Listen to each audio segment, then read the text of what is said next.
not very entertaining. So if you can solve the data rate issue, and especially output but input too, then you can improve the symbiosis that is already occurring between man and machine. So you can improve it in when you said you won't have to talk to each other anymore. We used to joke around about that. I've joked around about that a million times on this podcast, that one day in the future there's going to come a time where you can read each other's minds. Yeah. And Well, you'll be able to interface with each other in some sort of a non-verbal, non-physical way where you will transfer data back and forth to each other without having to actually use your mouth and make noises.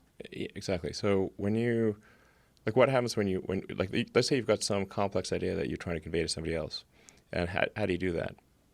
Well, your brain spends a lot of effort compressing a complex concept into words, and there's a lot of loss, information loss that occurs when compressing a complex concept into words.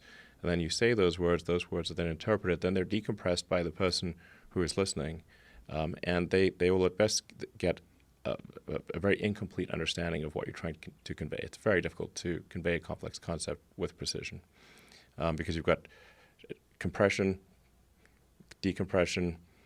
You may not even have heard all the words correctly, and so communication is difficult. What we have here is a failure to communicate.